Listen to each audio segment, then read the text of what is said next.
Hello, Oh, okay. everyone, and welcome to a conversation about how Illinois strives to ensure a secure election process. My name is Ann Sullivan, and along with Barb Lyman, I'm co-chairing the League of Women Voters of Illinois Mis and Disinformation Task Force. Our task force was launched earlier this year to help leagues throughout the state to combat mis and disinformation, particularly as related to the 2024 election. This is the first of a series of programs that we will present in the coming year. I'd like to welcome Matt Dietrich, who has been a public information officer for the Illinois State Board of Elections since 2018. Before that, he was editorial page editor at the State Journal Register in Springfield and a fact checker with PolitiFact Illinois and the Better Government Association of Chicago. Matt's 25-year newspaper career also included reporting positions at the Hudson Dispatch in Union City, New Jersey, the New York Post, and the Capital Times of Madison, Wisconsin. Barb and I are going to alternate questions prepared by members of our task force. Please feel free to put your questions in the Q&A, and if we have time at the end of the program, we will try to ask a few of those. So Matt, the first question is, how are election authorities working across Illinois and across the US to ensure election security? Okay, well, first, and thanks for having me here. I'm glad to be here. I'm always happy to speak to the League of Women Voters. Um, and but when you first, before I answer that question, when we talk about election security, there are a couple of different ways you can interpret that. Um, First of all, is election security in terms of cybersecurity. And that's probably the easiest thing for me to answer because the biggest thing we have going in Illinois is a program that we started in August of 2018 called the Cyber Navigator Program. That is a program that we started with a $14 million federal grant. And the intent was to make sure that all 108 local election authorities in Illinois had access to the same cybersecurity resources and training that we have as a state agency, and that a lot of the larger local election offices like the city of Chicago, Cook County, the collar counties, Sangamon, Champaign, the larger jurisdictional offices tended to have pretty robust cybersecurity infrastructure through their county government and through their own office. So, but what we had was a situation where many of the downstate local election authorities were very, very small offices. They were part of very small county governments. A lot of them did not have their own IT staff. They were just kind of sharing with county government in general. What the Cyber Navigator program did is assign two specialists to every election authority in Illinois.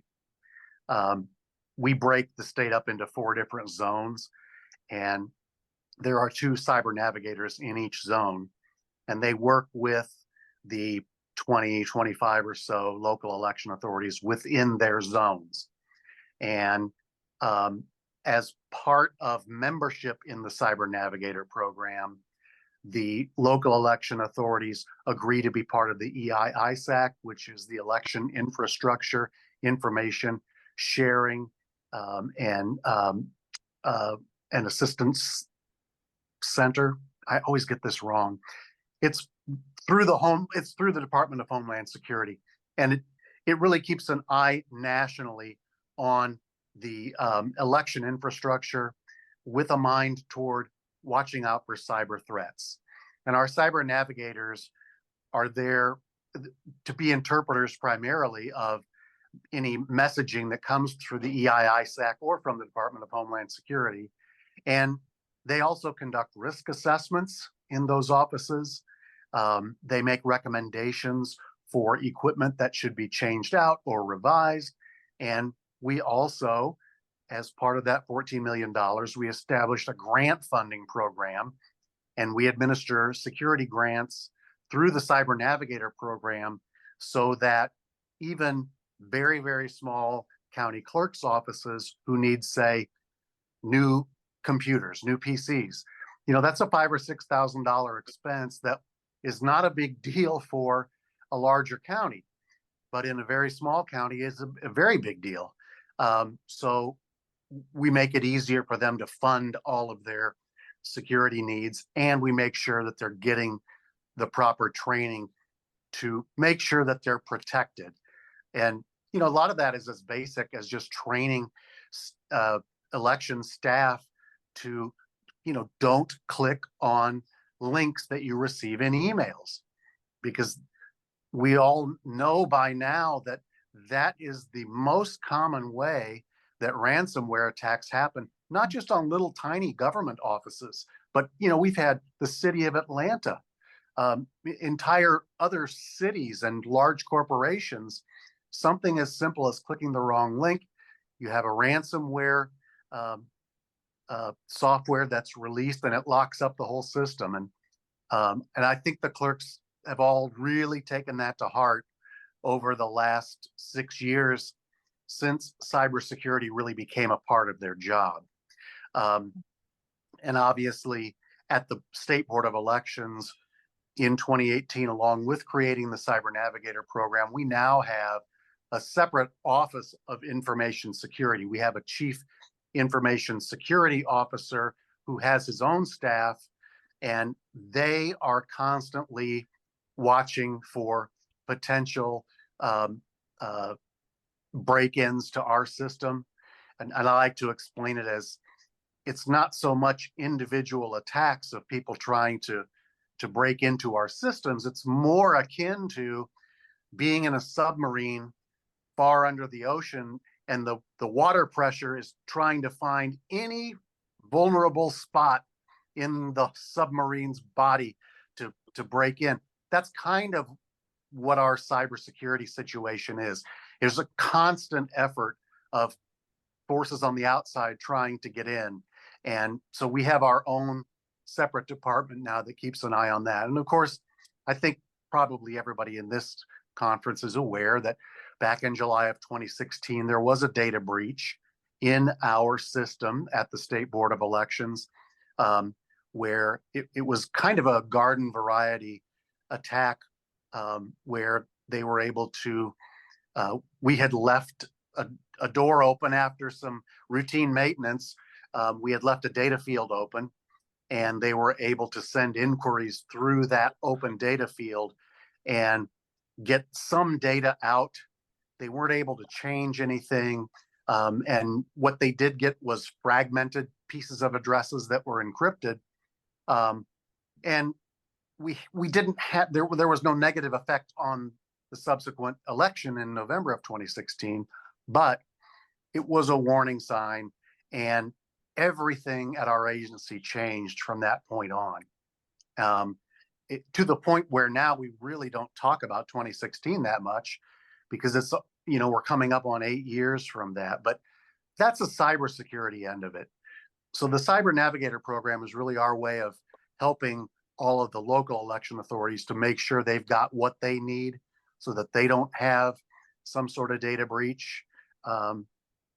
Because, as I've said, little tiny Calhoun County, Illinois, on election day, if someone opens a wrong email and there's a ransomware attack at the county clerk's office, it's going to be national news. And we're aware of that. And by that same token, if there's a cyber attack at some county clerk's office in New Mexico, it would be national news too. Everyone is attuned to this right now. We also, of course, as we get closer to election day, we have an agreement with the National Guard. We've done this since 2018, where we have their cybersecurity specialists assisting us. In the general election, we'll have them again. That's become kind of a routine matter, of course. And one other thing that I always bring up that people should be aware of is that we also have 2 staff members who work in the Illinois State Police State Terrorism and Intelligence Center, and they're monitoring things like disinformation over social media. They can flag stuff like that. They even have found typos in regular media stories that they've brought to my attention where someone has just put a wrong date or incorrect times, and I can contact the newspaper. So that's another thing we have going on. But when you talk about election security, in addition to cybersecurity, there is the whole aspect about the disinformation, which is why we're here tonight. That is a big part of election security as well, because what we saw in the 2016 election was a massive campaign by Russia to plant fake social media posts that were designed to sow discord between different, groups of voters. There were some that were designed to encourage people to vote by text message, which you can't do. All of these types of things are potential voter suppression tools. And when you talk about election security, you have to be talking about that now. And our team at the State Terrorism and Intelligence Center is always on the lookout for those. We also have sort of a war room on election day and then the days immediately before election day that is staffed by us. And at the national level, we get help through our national association, which is the National Association of State Election Directors, which is a sister agency of the National Association of Secretaries of State. Through those two organizations, we have direct contact with Facebook, with Google, with Twitter, somewhat. The regime at Twitter has changed quite a bit since the last election, obviously, as you might have heard. So we're hoping that we can still count on them. But at any rate, we do get a lot of assistance at the national level for keeping an eye out for anything that potentially could be disinformation. And for us, that means things like Facebook posts, for example, that might be geo-targeted to Rockford, Illinois. So Facebook users in Rockford, Illinois might get a message saying that, due to an emergency, polls will be closing at 3 p.m. today.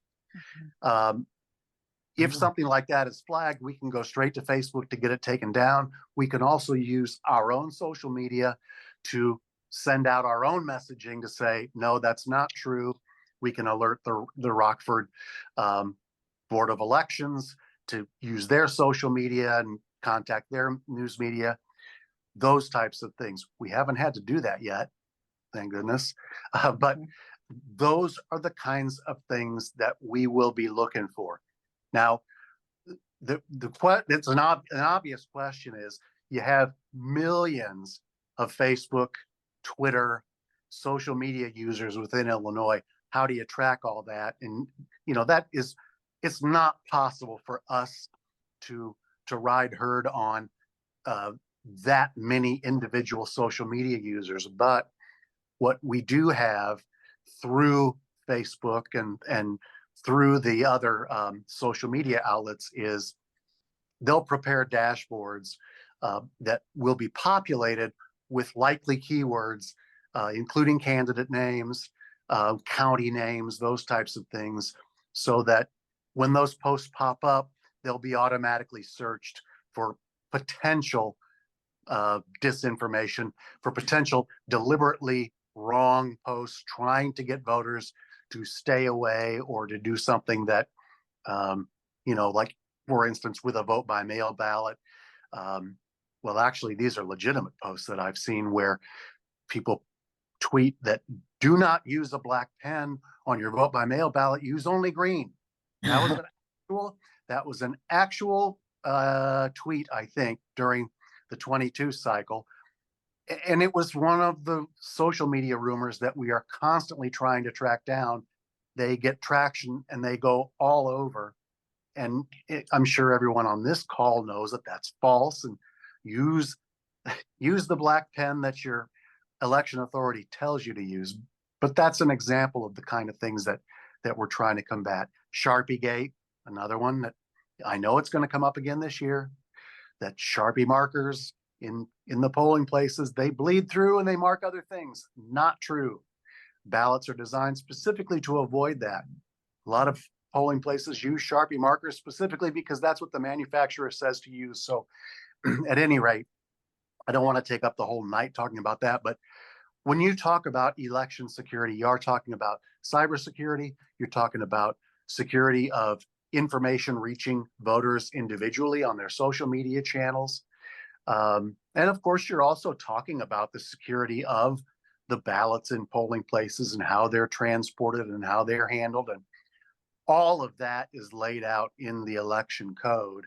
Um, that now has become the least of our worries as far as security goes, because that's something that the county clerks have been doing for years and decades now. And the voting equipment is, calibrated now so that those ballots are safe and they're handled safely. And once they're in there, they are not removed until the polls are closed. There are counts that are posted at every polling place, those types of things. So when you ask about election security, there are a lot of different aspects to the word security. Yes. Well, one of the common misconceptions or misinformation pieces that is out there too is that the electronic voting machines can be hacked.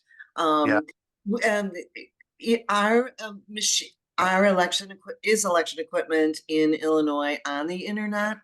Yeah. no, no, it cannot be connected to the internet. And even the cards that they insert into the tabulators at polling places, those cards are programmed on computers that are not on the internet. Uh, it's air gapping is what it's referred to.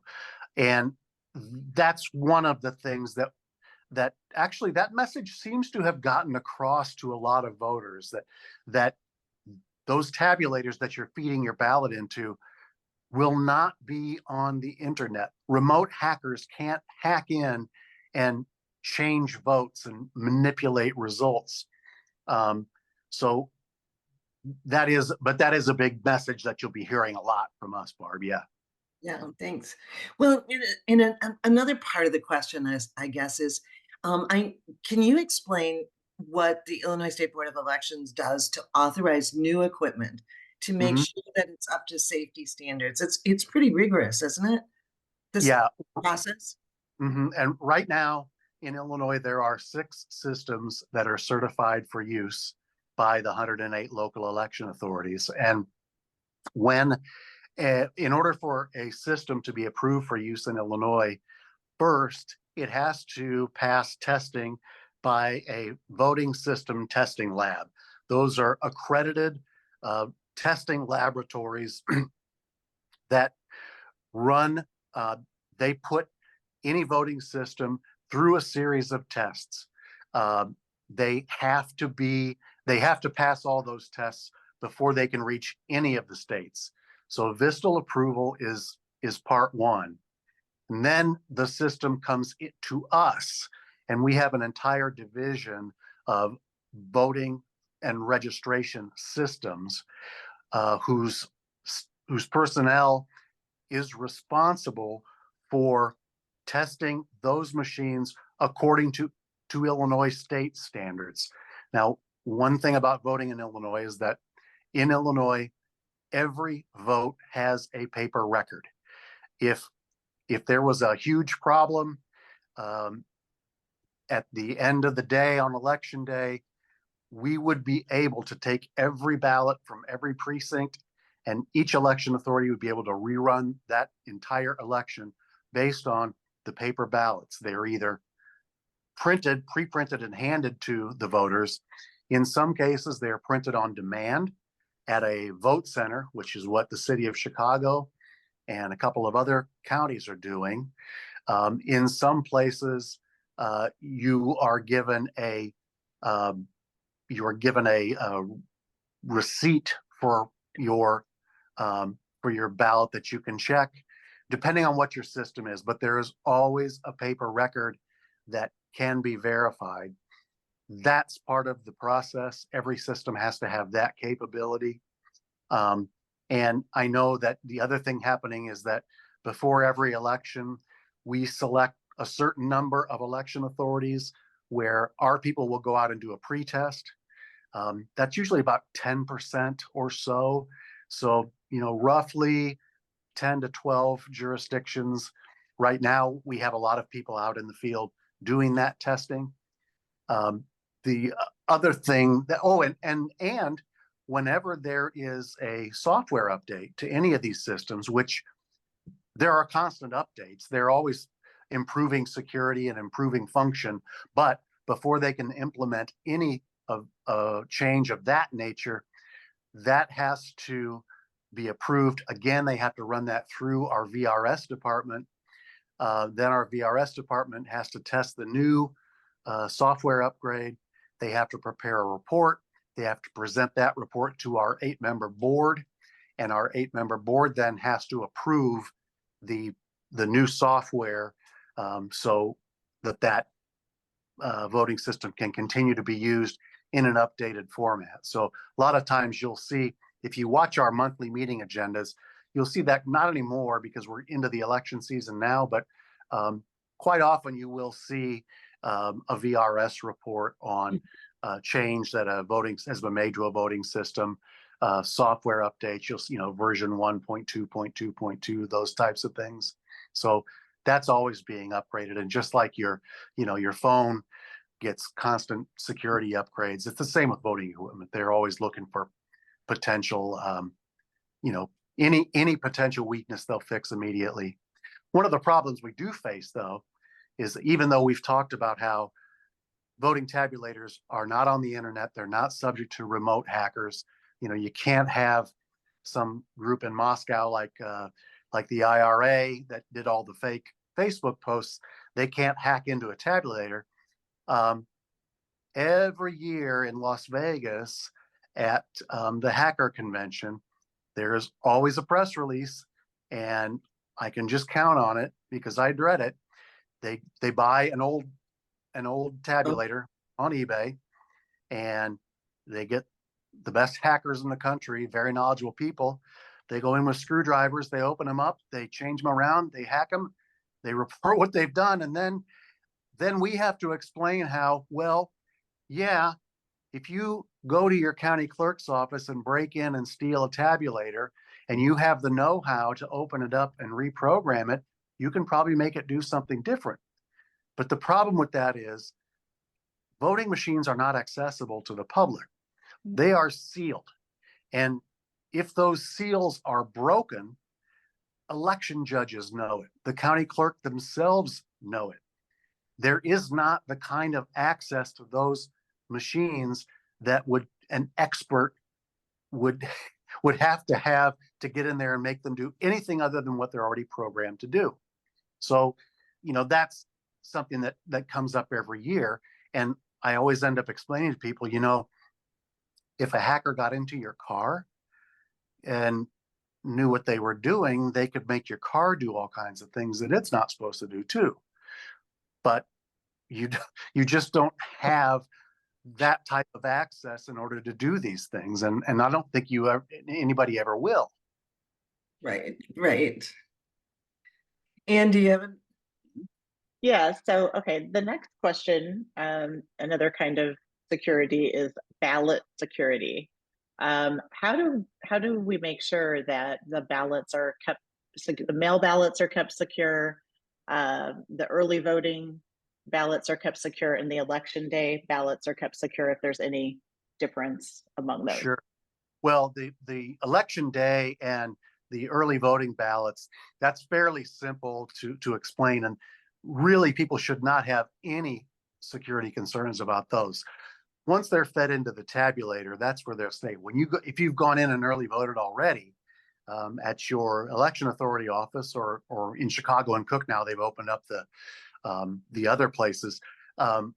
When those ballots go in, they stay there until the polls close on election day. That's when they are taken out to be tabulated. And there's a very well-defined system in the election code that they follow in handling those ballots.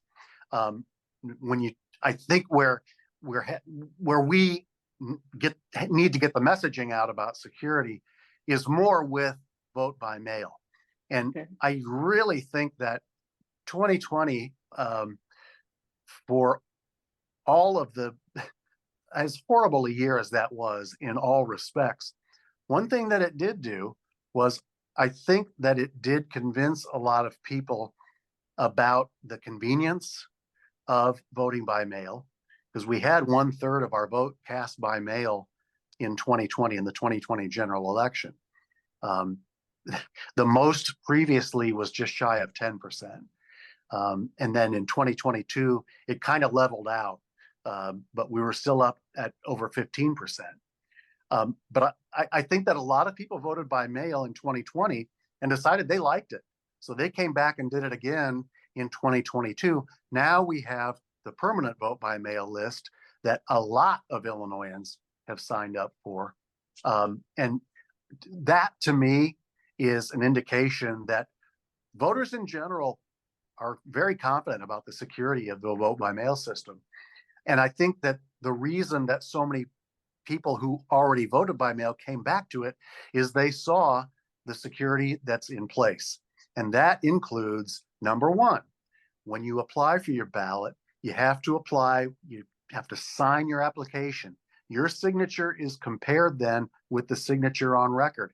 If your election authority doesn't think your signature matches, they're going to call you and you will have to provide another signature. And I did get some complaints from voters from a couple of the smaller downstate counties that they had to go in person and re-sign. That they didn't like having to do that. I think they appreciated that the care was put into it. But that's one aspect of the security, is that when you apply for that ballot, you're signing for it, your signature is going to be checked. And clerks in our current atmosphere, they are looking for potential fraud, people trying to obtain ballots for people other than the voter who is being signed for. Then of course, when your ballot arrives, it comes to you inside of an envelope. You take it out. There's a security envelope there. That's the envelope that it must be returned in. It has to be signed again. Your signature is going to be checked again. If your envelope, your security envelope, is not properly sealed, your election authority will not accept your ballot. You're going to be contacted within 48 hours to say, look, your ballot was received, it wasn't sealed. We can either send you a new one if there's time, or you're going to have to come in and either, early vote or wait till election day and vote then. So those are the security measures that are in place. It really comes down to the signature and the fact that I think a lot of people, when we really started pushing voting by mail 4 years ago, a lot of people had this idea that it was just a blank ballot that was sent off in a regular envelope and you filled it out and sent it back, and that was that. And I think a lot of people who saw what goes into the vote by mail process, the other thing too I should have mentioned is that each of those security envelopes is going to have a scan on it, either a QR code or more likely a barcode that is unique to that voter. So that is your unique voter scan. When you sign it, when they receive your ballot, that's going to be signed. It's going to come up to show the signature on record. It's going to be instantly compared. And if there's a question, it'll be put aside. If not, it'll be moved on for processing. But it's only after they confirm that the election judges who are conducting the vote by mail confirm that the signature on the security envelope matches the signature in the system, that they can separate the ballot from the envelope and proceed with processing those ballots. Now, vote by mail ballots cannot be counted. No ballots can be counted, in other words, totaled up before 7 p.m. on March 19th, but they are permitted to be processed. They can be put through a tabulator, and when the polls close, then that tabulation is run. So that's why on election night, you will get fairly quick reporting results of election day results. Then they'll typically run their vote by mail right around that time, so it doesn't take all that long. But the vote by mail system, based on the signatures in the application, the signature that is rechecked when the properly marked, properly signed, properly sealed security envelope bearing your seal is scanned in from your election authority. I think those are the biggest things in favor of voting by mail. And I think a lot of people just appreciate the convenience. And just for 1 second here, this is a really interesting statistic. In at this point in 2022, 15 days or 13 days before the primary, we had, now granted, this was in June of 22. We had that weird year where the maps weren't ready, so the primary was late. Okay, we had at this point back then, voters had requested 298,777 vote by mail ballots. As of today, voters have requested 632,711 ballots. Wow. In 2022, 53,000 ballots had already been returned by voters. As of today, 133,605 vote by mail ballots had already been returned. And early voting is almost identical. It was 46,000 votes in 2022 at this time, 47,000 as of today. So, and as I mentioned, in 2022, we saw 15% of the vote cast by mail. It's hard to gauge in a primary because turnout fluctuates so much and it tends to be low turnout. But I would imagine we're going to see a higher percentage of the vote cast by mail than 15. I would imagine we're going to be up 20% or so based on what we've seen so far. That's a remarkable number of ballots having already been requested for a primary year in which you don't have a statewide candidate other than president, and both of those candidacies are pretty well set. You don't have hotly contested races anymore. That's what tends to drive primary turnout, is when one party or the other, or preferably both, have very hotly contested races. Right. Well, switching gears just a little bit, another area of concern, and of course we've all heard about it in the news and on the through the different social media, is about voter registration, in that how people are voting in multiple places at multiple times. And what has the state board done to secure that voter polls are regulated and watched, and the fact that you can only vote once? Correct. Now, obviously, the National Voter Registration Act contains a section that pertains specifically to voter list maintenance and describes a process there. NVRA uses the word purge, which is a loaded word that I always try to avoid. And I'll get to that in just a second. Let's talk first about the way the State Board of Elections assists the local election authorities in keeping their voter rolls current and up to date, and also checking for potential double voting. The number one thing that Illinois does is we are members of a group called ERIC. That's the Electronic Registration and Information Center. It is a not-for-profit organization that has 25 members. That's 24 states and the District of Columbia. We share information with those states, voting information, and through ERIC, our local election authorities have access to much more information about voters than we would have in any other way. Through ERIC, they can compare, they get motor vehicle information from the member states. ERIC can track deaths of voters through federal data that ERIC receives.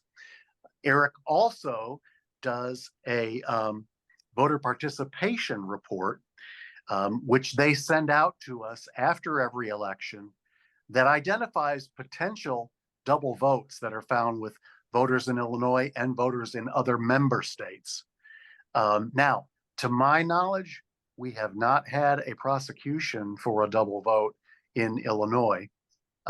We did have prosecutions, getting back to vote by mail, in DuPage County in 2020. They prosecuted 5 people trying to obtain mail ballots for deceased relatives. But the double voting, we have not had a prosecution that I'm aware of, and I think we'd be aware of it if there had been.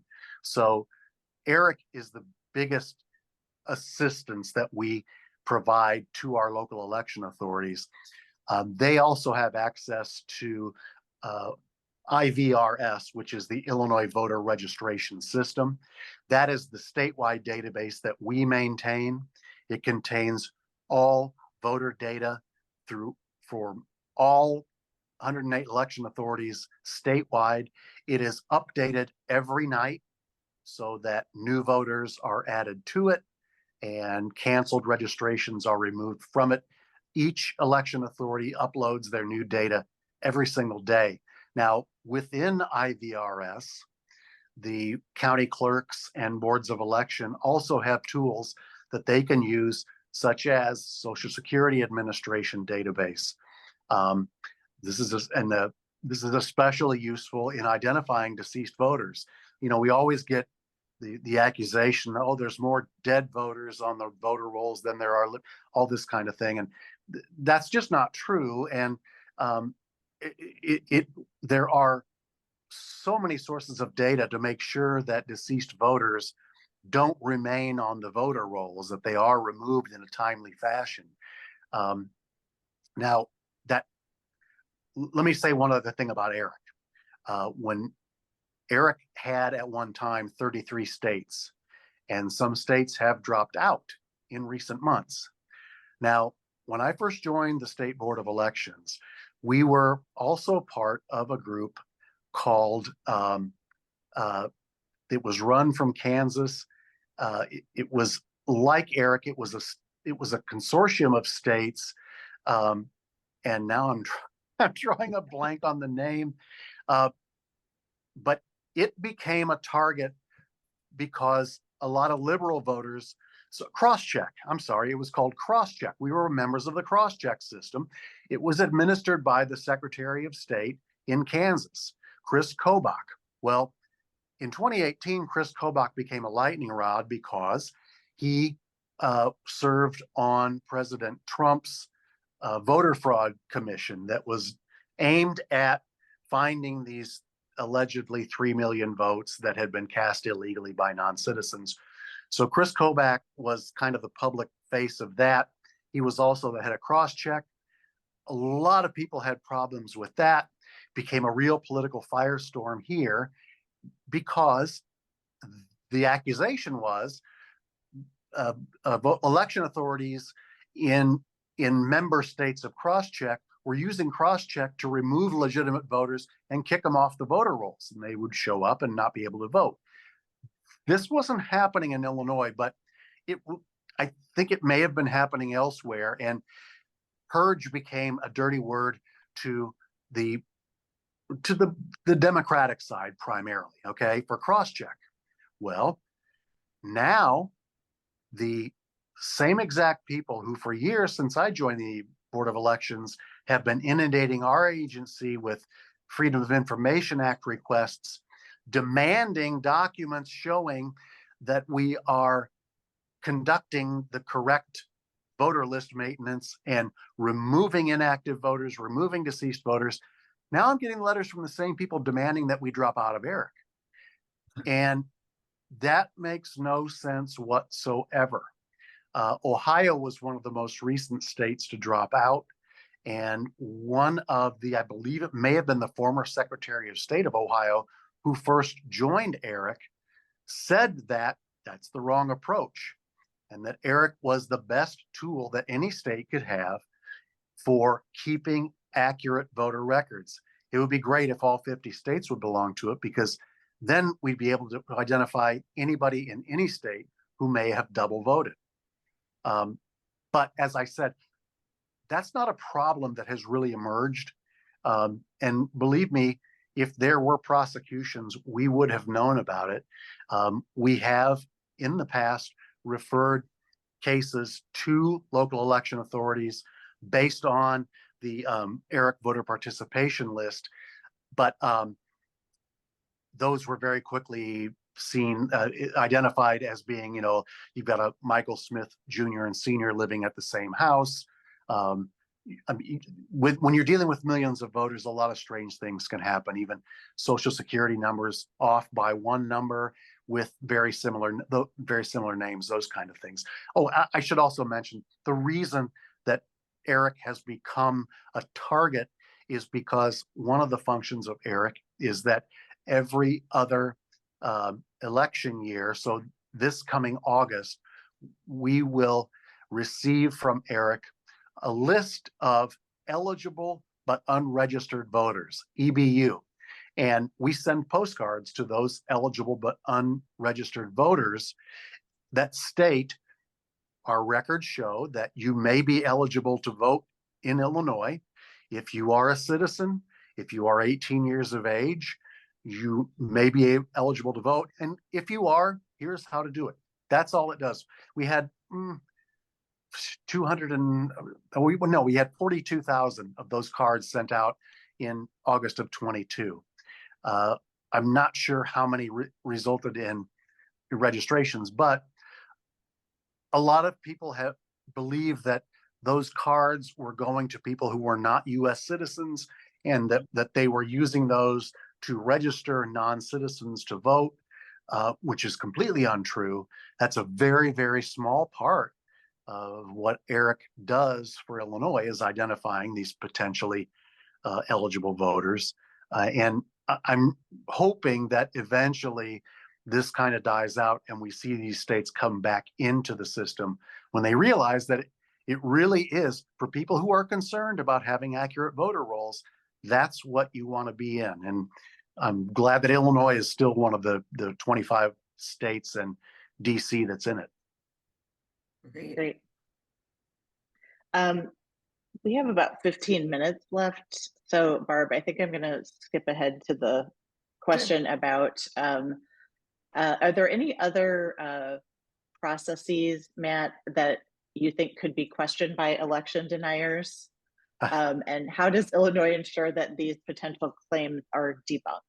Well, okay, first, I always try to avoid using terms like election deniers, and you hear people talk about the big lie. You're not going to hear us saying things like that. We do not want to. We want to bring anyone who has any kind of doubts. We want to bring them back to just inherently trusting your election system from start to finish.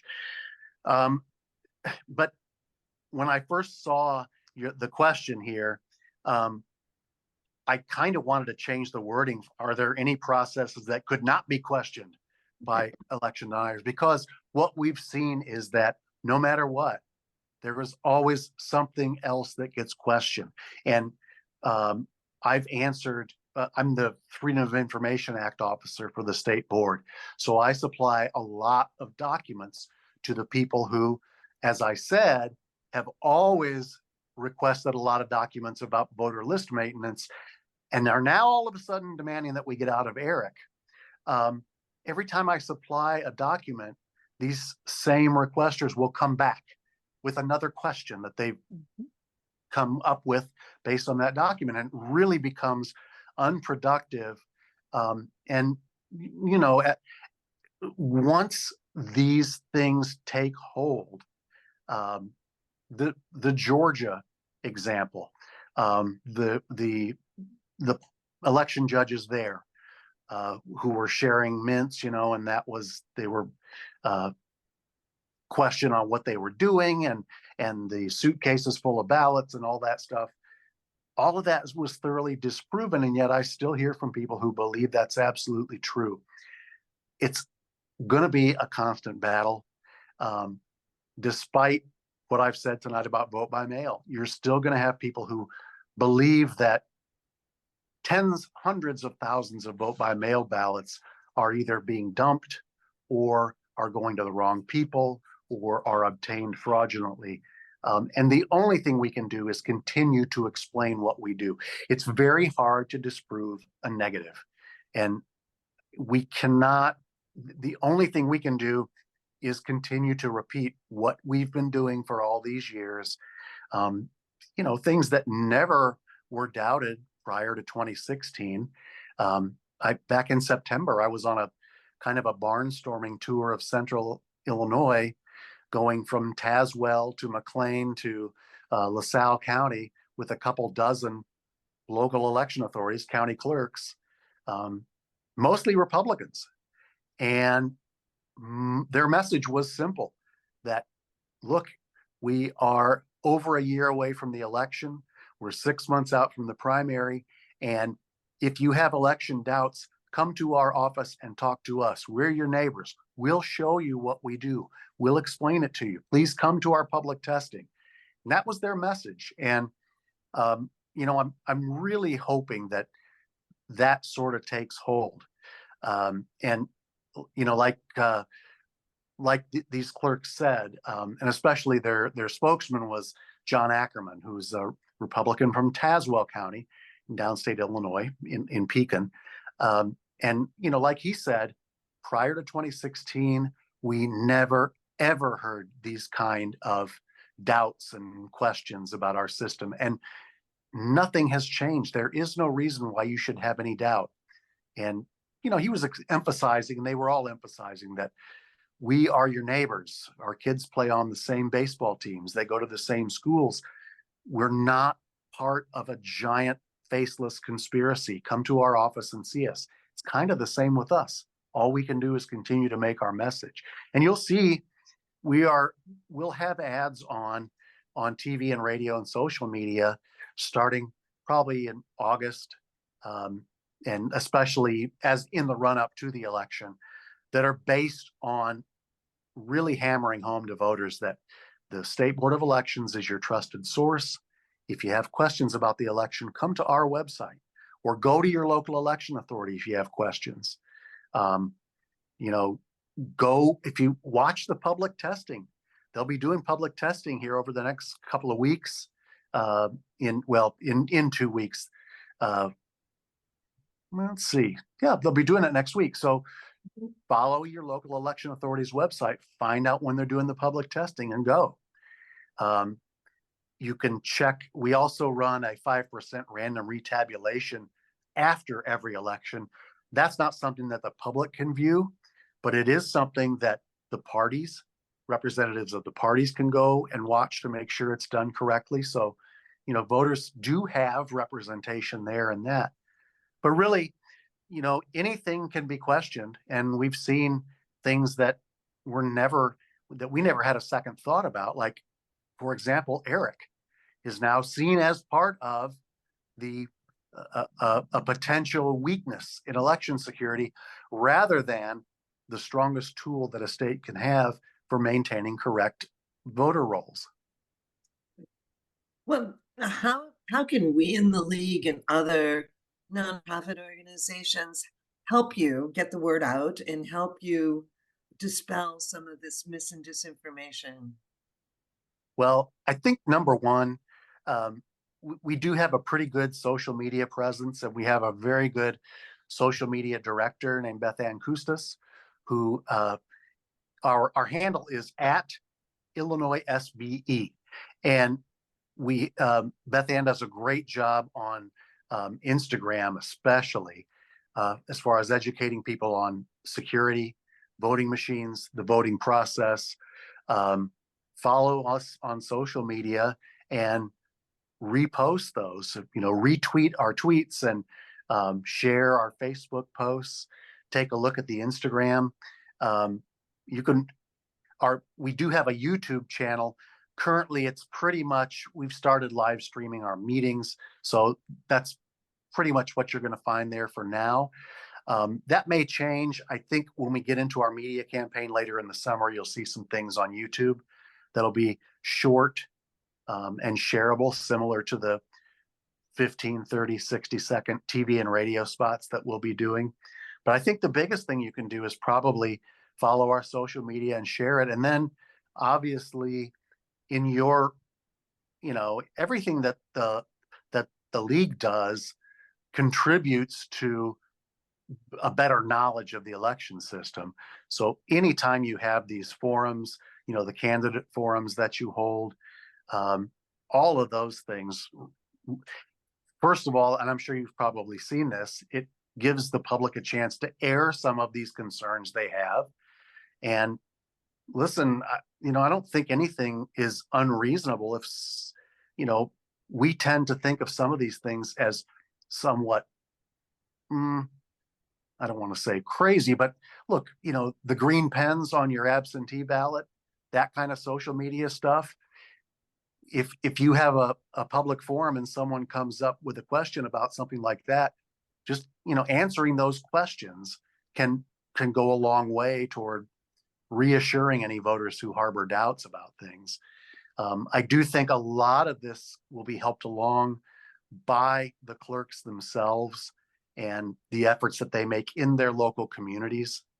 And when you get into in the collar counties, it may be a little more difficult because they're so much bigger.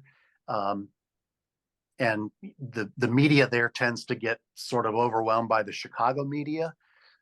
But hey, when you get out into the smaller counties, especially downstate, those local weekly papers they have, the small radio stations, have a lot of power with the voters there. And people will take their county clerks at their word. They'll take it seriously. But I think the biggest thing you can do is, from our point of view, is continue to have meetings like this. I'm always happy to come and talk to anybody, but sharing our social media is one good way to get it out, and that gets it out to the very place where the disinformation starts too. So, we'd like to try getting people who are on Facebook and who may be somewhat vulnerable to some of these conspiracy theories that pop up, that expose them to some of the correct information as well. Great. And do we have any questions from our guests? We do have two questions about checking for citizenship. So one says, when I register a voter who is a new citizen, are that person's credentials checked for citizenship by the county? Okay. The And I think this is to kind of dispel the idea that people who are not citizens are voting. And this is interesting too, because I just shared an article, a fact check article this morning from the Washington Post, where they looked at the issue of non-citizens voting. And let's address the issue of citizenship in voter registration. Federal courts have struck down states who have attempted to implement a requirement that you show proof of citizenship as part of the voter registration process. They have ruled that that is too burdensome on the voter. Voters don't carry their birth certificates with them. They don't have their certificate of naturalization with them. And that would really hinder the voter in registering to vote. Now, when a voter registers to vote at the county level, or let's say at a driver's license facility, you are required to attest under penalty of perjury that I am a United States citizen and I am eligible to vote. And you sign that. That is your proof of citizenship in effect. However, what the county clerks generally will do, they will check the social security number that you provide. They'll make sure it's valid. They'll check other ID, your driver's license, for example, if that's part of your ID. So they cannot make it part of the registration process anywhere in the country. That's a matter of federal law. And, you know, I think a lot of people who, now that we have real ID driver's licenses in Illinois, might agree, because when you went to get your real ID, if you didn't have your passport handy, if you didn't know where your birth certificate, if you hadn't used it for a while, it was kind of a chore to dig up those documents. And the federal courts have ruled that that's what in effect would happen to every voter who tries to register if states attempt to make that part of the voting process. So for now, it's an attestation. If you attest falsely, then you're committing a felony. Now, let me talk also about the issue of non-citizens and what registration and voting would mean for them. Okay, number one, if a non-citizen is in this country legally, if they're on a visa, if they're on a green card, at some point, they're probably going to want to get that green card renewed. They may want to, at some point, enter the citizenship process. If they register to vote, and if they are successful in registering to vote, and then they actually vote, the first thing that is checked by ICE when they go to renew their visa, their green card, when they attempt to enter the citizenship process, is voter history. They're going to check to see if you've registered to vote, and more specifically, if you have voted. If you voted, that is instant deportation. And that is a severe disincentive to anyone who is a non-citizen who is in this country and is documented to going in, registering to vote, and then voting. Now, it is possible to register by mistake, and that did happen with the automatic voter registration system back in 2019. I believe there were some registrations that went through where the people had checked no, that I'm not a citizen, they shouldn't have gone any further, and they did. So we caught those, we forwarded those to the Secretary of State caught those, alerted us, we alerted the election authorities. That was taken care of, that's been fixed. But that's a situation where those people were mailed voting cards. They had said, no, I'm not eligible to vote, but then they received voting cards. And I believe 2 of them did vote, 2. Now, so let's talk about undocumented immigrants. And what we have always stated is that it's very unlikely that an undocumented immigrant is going to voluntarily go into a government system like voting registration, where you have to provide a valid address because mail has to be sent to you. You have to receive your voter registration mail so that the election authority can confirm that that is in fact where you live.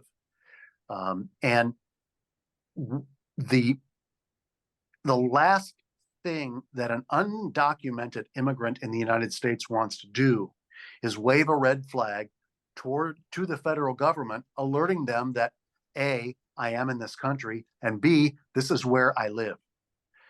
And what we have seen is that this simply is not happening. Now, again, it is virtually impossible to prove a negative like that. But this is one thing that voters need to be aware of, that there is people who are here and undocumented are here because they want to work. That's why they're here. And if they are caught trying to get into this system, again, deportation is a very big deterrent for them. There was a case in Lake County just a few years ago where there were some voters who had registered, and they were caught having registered. And the reason they got caught was because one of them wanted to begin the citizenship process, knew she had registered to vote and she shouldn't have, and wanted to get her voting record expunged. That's how she ended up being charged. And again, that's not a state board of elections case. I don't know what the disposition of that was, but those are the 2 points that I always bring up when we talk about non-citizens voting, is that that number one, the documented citizens don't want to risk the visa, the green card that's keeping them here legally. The undocumented immigrants really don't want the government to know that they are here. They've gotten in and they don't want to, and talk to municipal authorities, and they'll say that they've had trouble getting services to a lot of those immigrants who are, they're here, you got to get the kids into school, those types of things. They're still reluctant to be involved in anything involving the government for that very reason. Deportation is a strong deterrent. Yeah. Well, thank you, Matt, so much. And I know both are so grateful for you being here tonight and answering all our questions. It's been so informative. Well, I'm glad to be here, and I hope we got to enough of the questions. I tend to ramble sometimes, and I get sort of worked up on these things. We know where you are. We can always come back. I'm glad to be here. I'll come back next week if you need me. Thank you so much, Matt. And All thank right. you everybody in the audience for attending tonight. We did record this session and are planning to post it on the Mis and Disinformation page of the League of Women Voters of Illinois website. So anyone who wasn't able to attend tonight can access it there within the coming weeks.